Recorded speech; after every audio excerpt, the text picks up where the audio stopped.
बिस्मिल्लाहिर्रहमानिर्रहीम। नाज़रीन अस्सलाम वालेकुम। मैं हूं आपका मेज़बान साबिर शाकिर। वफाकी दारुल हुकूमत इस्लामाबाद से कुछ ताज़ा तरीन इत्तलात और हम खबरें आपसे शेयर करते हैं। Red zone supreme court of Pakistan कमरा अदालत नंबर 1 से बहुत बड़ी खबर और इलेक्शन कमीशन ऑफ पाकिस्तान के लिए बहुत ही बुरी खबर, क्योंकि उन्होंने एक प्लान तरतीब दिया था और उस प्लान के नतीजे में वो इलेक्शन को मुलतवी करने का जवाब फराहम कर रहे थे।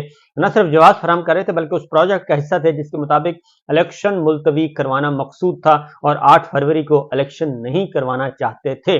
इसीलिए एक सिंगल बेंच का लाहौर हाई कोर्ट का एक फैसला आता है, एक उबूरी हुक्म आता है और वो उबूरी हुक्म भी जस्टिस अली बाकर नदवी साहब का एक मुख्तसर हुक्म था, सिर्फ DRO से मुताल्लिक, डिस्ट्रिक्ट रिटर्निंग ऑफिसर्स और असिस्टेंट रिटर्निंग ऑफिसर्स से मुताल्लिक था कि वो एग्जीक्यूटिव से न लिए जाएं बल्कि जुडिशरी से लिए जाएं।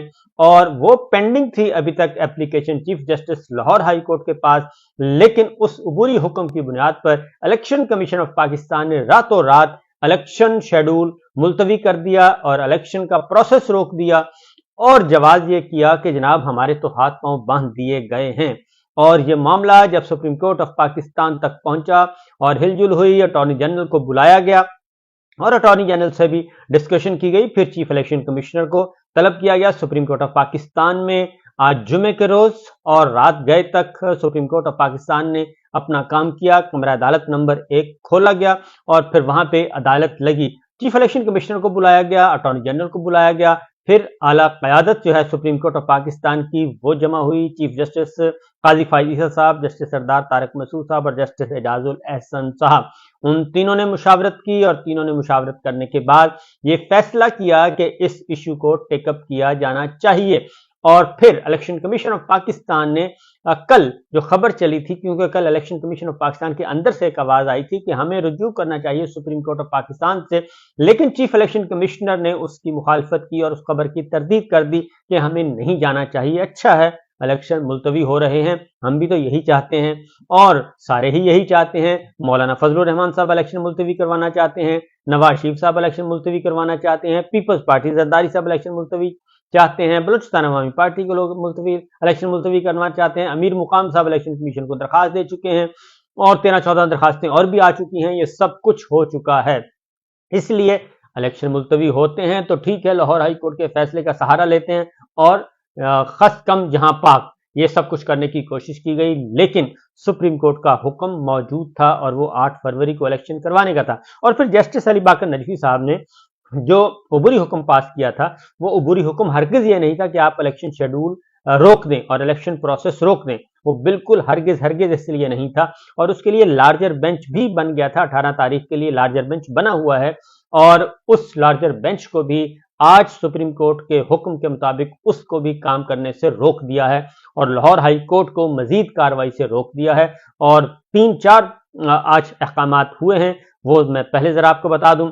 अटॉर्नी जनरल सबसे पहले तो कमरा अदालत नंबर जी खुला और उसमें चीफ जस्टिस काजी फाइज ईसा साहब, जस्टिस सरदार तारक मसूद साहब और जस्टिस मंसूर अली शाह साहब, ये फुल बेंच था। जस्टिस एजाजुल एहसन साहब ने अपनी मसरूफियत की वजह से माजरत कर ली थी कि वो इस बेंच में नहीं बैठ सकते, इसलिए फिर जस्टिस मंसूर अली शाह साहब को घर से बुलाया गया और उन्हें कहा गया कि आप इस बेंच का हिस्सा होंगे, लिहाजा ये सब कुछ हुआ।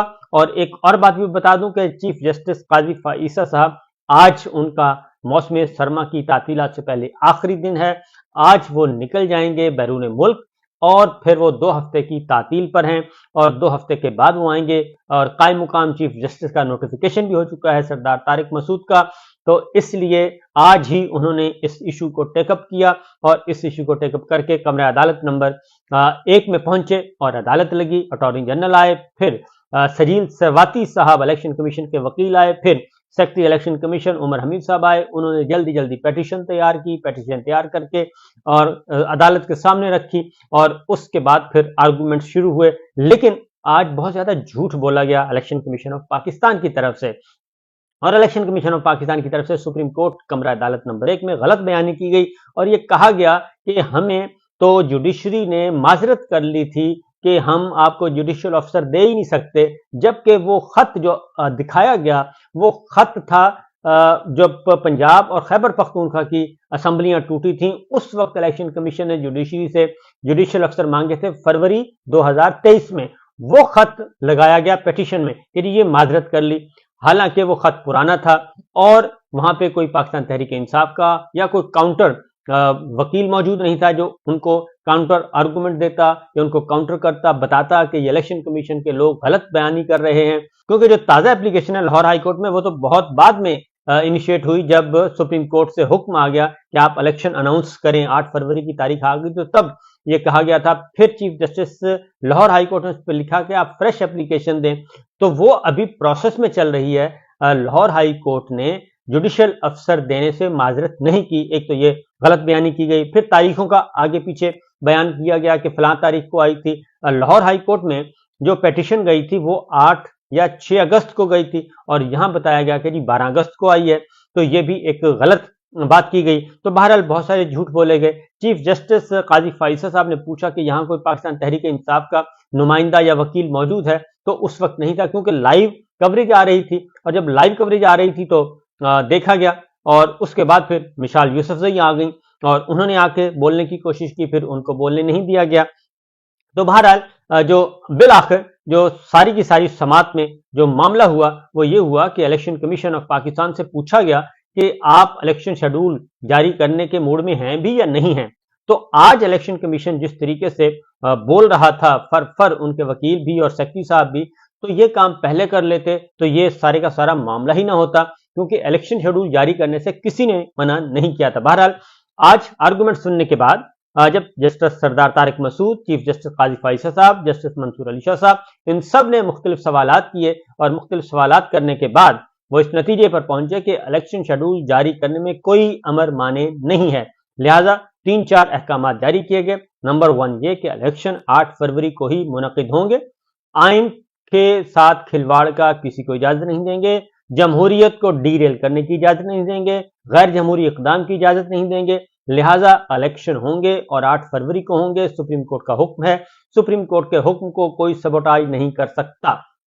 नंबर 1 ये हुक्म आया। दूसरा हुक्म ये दिया गया सुप्रीम कोर्ट ऑफ पाकिस्तान ने कि आज और इसी वक्त इलेक्शन शेड्यूल जारी किया जाए।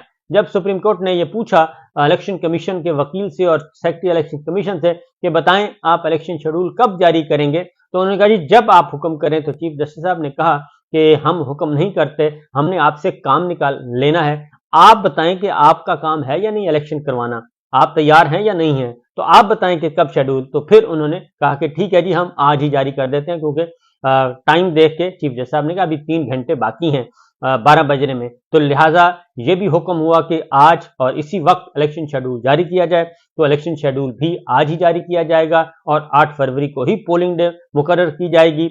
और उसके बाद अगला मरहला जो है, उसके बाद अगला जो हुआ वो जस्टिस अली बाकर नजफी साहब के बारे में सख्त तरीन ऑब्जर्वेशन आई हैं कि उन्होंने अपने हुदूद से तजावुज किया है। जस्टिस अली बाकर नजफी साहब ने ये सारे का सारा प्रोसेस रोक के और उन पे ये तौहीन अदालत आर्टिकल 204 का जिक्र किया कि ये तौहीन अदालत के ज़िम्मे में आता है।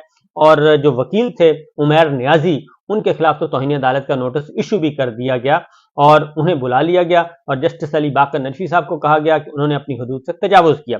अब यहाँ पे इलेक्शन शेड्यूल हो गया, लेकिन यहाँ पे एक मसला है कि जस्टिस अली बाकर नजफी साहब का और जो उमैर नियाजी साहब गए थे वो तो गए थे फ्री एंड फेयर इलेक्शन, क्योंकि फ्री एंड फेयर इलेक्शन की वजह से ही तो पंजाब का इलेक्शन नहीं करवाया इन्होंने, खैबर पख्तूनख्वा की नहीं करवाया। और आर्टिकल 218 सब आर्टिकल 3 का बहुत ज्यादा शोषक उस वक्त छोड़ा गया कि जनाब इलेक्शन जरूरी नहीं है, फ्री एंड फेयर इलेक्शन जरूरी है। तो उमैर नियाजी साहब तो गए थे ये पिटीशन लेके कि जनाब जो डिप्टी कमिश्नर्स हैं, असिस्टेंट कमिश्नर्स हैं, वो जो कि इंतकामी कार्रवाइयों में मसरूफ हैं पिछले 16 महीनों में पंजाब में, खैबर पख्तूनख्वा में, बलूचिस्तान में, सिंध में, वो ऑफिसर, वो इंतजामिया, असिस्टेंट कमिश्नर, डिप्टी कमिश्नर जो पाकिस्तान तहरीक इंसाफ के खिलाफ इंतकामी कार्रवाइयां बनने का हिस्सा हैं और वो उस एजेंडे का हिस्सा हैं, वो गिरफ्तार भी करवा रहे हैं। वो 3 MPOs के तहत ऑर्डर नजरबंदी के अहकाम जारी कर रहे हैं डिप्टी कमिश्नर। तो वही अगर इलेक्शन करवाएंगे तो ये इलेक्शन साफ शफाफ कैसे होगा। इसलिए इंतजामिया के बजाय जुडिशरी से जुडिशियल अफसरों को लिया जाए, वो आके इलेक्शन करवाएं, वो गैर जानबदार होंगे। मामला तो सिर्फ यह था, तो जस्टिस अली बाकर नजीर साहब ने सिर्फ उस हद तक इशू एड्रेस किया था और ये इलेक्शन कमीशन ऑफ पाकिस्तान की बदनीयत थी कि उसको जवाब बनाकर उन्होंने इलेक्शन प्रोसेस ही रोक दिया और न सिर्फ इलेक्शन प्रोसेस रोक दिया बल्कि ट्रेनिंग भी मुअत्तल कर दी। सब कुछ ट्रेनिंग मुअत्तल करना बिल्कुल दुरुस्त था, लेकिन इलेक्शन प्रोसेस रोकना ये बिल्कुल गलत था, बदनीयती थी। इसलिए असल जो फसाद है वो इलेक्शन कमीशन ऑफ पाकिस्तान के अंदर से शुरू हुआ, सबोटाज अंदर से हुआ और सहारा लिया गया जस्टिस अली बाकर नजीर साहब का, जबकि फौरी तौर पर chief justice Lahore high court ने वो एक बड़ा बेंच भी तश्कील दे दिया, 5 मेंबर्स लार्जर बेंच, और उसको भी आज रोक दिया गया है। सुप्रीम कोर्ट के इस फुल बेंच ने उसको भी रोक दिया है, लाहौर हाई कोर्ट को भी रोक दिया है।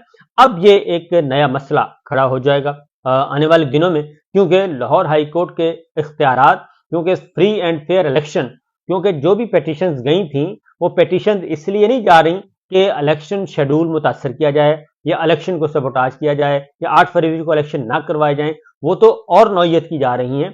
और ये तो पेटिशन जो हैं Sindh high court, Lahore high court, Peshawar high court, Islamabad high court, Quetta high court, ये तो हाई कोर्ट में जाएंगी और इसका मतलब ये हरगज नहीं है कि इलेक्शन को मुलतवी कराना है। बहरहाल आज बहुत ही दिलचस्प हेयरिंग हुई और जो सोचा जा रहा था कि इलेक्शन शेड्यूल, क्योंकि मुस्लिम लीग नवाज फौरी तौर पर मुतहर्रिक हो गई, पीपल्स पार्टी मुतहर्रिक हो गई, काफ लीग मुतहर्रिक हो गई, बाप मुतहर्रिक हो गई, इस्तेहकाम पाकिस्तान मुतहर्रिक हो गई और उन पांचों ने बैक वक्त ऐलान किया वक्फे वक्फे से कि हम फ्रीक बनने जा रहे हैं लाहौर हाई कोर्ट में।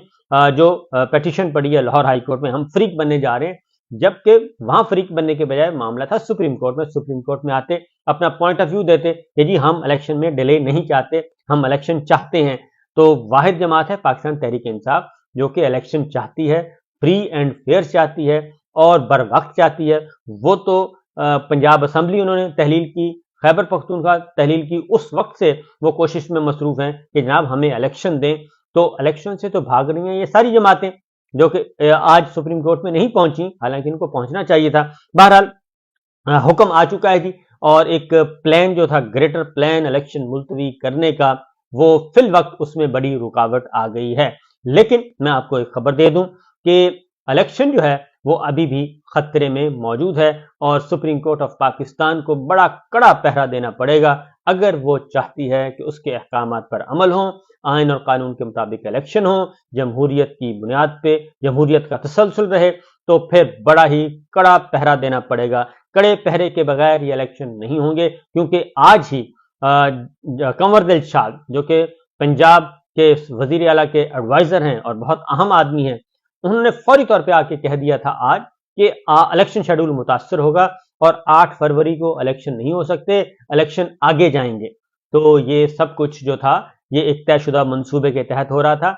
आज इलेक्शन कमीशन ने जिस तरीके से गिरगिट की तरह रंग बदला, वो इसलिए बदला कि कहीं तौहीनी अदालत का नोटिस उनको इशू ना हो जाए और चीफ इलेक्शन कमिश्नर और चारों अरकान जो हैं वो ना इसकी जद में आ जाएं। लेकिन देखिए जी, इब्तदा आज हुई है और अभी भी एक नहीं बल्कि 1000 रुकावटें हैं इलेक्शन के इनेकाद में। ये इतना आसान नहीं जितना समझा जा रहा है। उसकी वजह यह है कि इलेक्शन फ्री एंड फेयर होना बहुत जरूरी है और उसके इम्कानात फिल वक्त उसका हालात साजगार नहीं है। इजाजत दीजिए, अल्लाह हाफिज।